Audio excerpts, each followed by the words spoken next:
Hi, I'm Dr. Neha Gupta, Senior Infectious Diseases Physician with expertise in fever, TB, HIV, and complicated infections.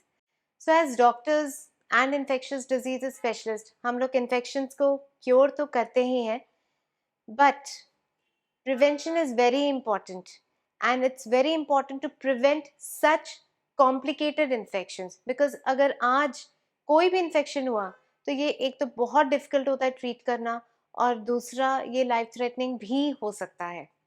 तो जब हम patient से बोलते हैं कि आपने वैक्सीनेशन ली है तो बोलते हैं हाँ हाँ वैक्सीनेशन तो ली है, बट फिर पूछे कि कौन सी वैक्सीन ली है तो कोविड वैक्सीन ली है।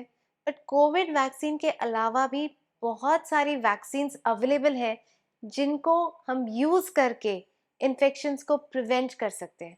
सो ये कौन सी वैक्सीन्स हैं?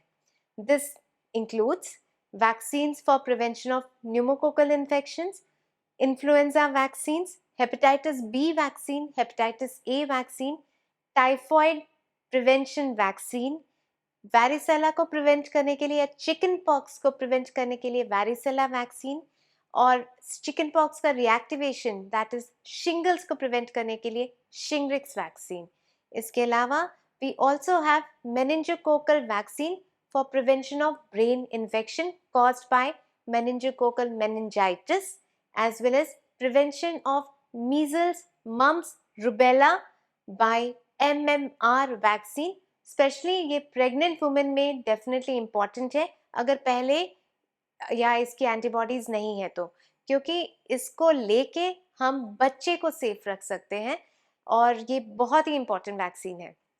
सो न्यूमोकोकल वैक्सीन अगर हम देखें तो pneumococcal infections are caused by streptococcus pneumoniae which is a bacteria and it causes two kind of diseases. It causes non invasive pneumococcal disease जैसे कि sinusitis, ear otitis media which is ear infection and pneumonia, and दूसरा is invasive pneumococcal disease that is invasive मतलब कि blood stream में होना या फिर brain में इन्फेक्शन होना, एंड ये दोनों ही बहुत ही लाइफ थ्रेटनिंग इन्फेक्शंस हो सकती हैं। तो इसीलिए न्यूमोकोकल इन्फेक्शंस को प्रिवेंट करना बहुत ज़रूरी है by pneumococcal vaccines, and currently we have Prevnar 13। It is once in a life time vaccine, हर साल लगाने की ज़रूरत नहीं है इस वैक्सीन को।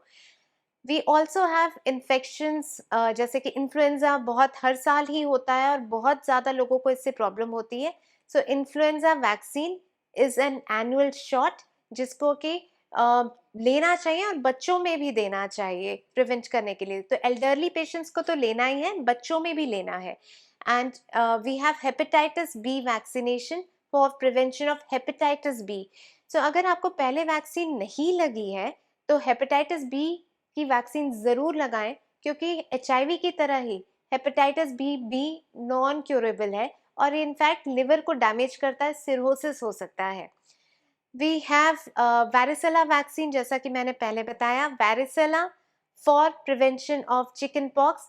एडल्ट्स में अगर चिकन पॉक्स होता है तो it can be very complicated and life threatening, and we have shingles vaccination for prevention of shingles या फिर herpes zoster which is a very painful condition। so rashes हो जाते हैं और बहुत ज़्यादा पेन होता है पेशेंट्स को, तो इसको प्रिवेंट करने के लिए we have the shingles vaccination। and as I mentioned we have typhoid vaccination जिसको कि लगा के टाइफॉइड जो कि फीवर के साथ प्रेजेंट करता है वो काफ़ी प्रोटेक्टिव और एफिकेशियस है। ये सारी वैक्सीन्स बहुत सिंपल तरीके से लगाई जा सकती हैं। इट्स जस्ट IM इंजेक्शन जो कि दिया जाता है, सेफ और इफ़ेक्टिव है और इनसे हम लाइफ थ्रेटनिंग इन्फेक्शंस को प्रिवेंट कर सकते हैं। तो आप ये वैक्सीन्स लगाएं और जो ज़रूरी वैक्सीन्स हैं वो अपने बच्चों में भी लगवाएं। और वैक्सीन से संबंधित अगर आपको कोई भी जानकारी लेनी है तो आप प्लीज़ एक डॉक्टर या इन्फेक्शियस डिजीज स्पेशलिस्ट या फिर वैक्सीनेशन सेंटर में संपर्क करें। Thank you so much.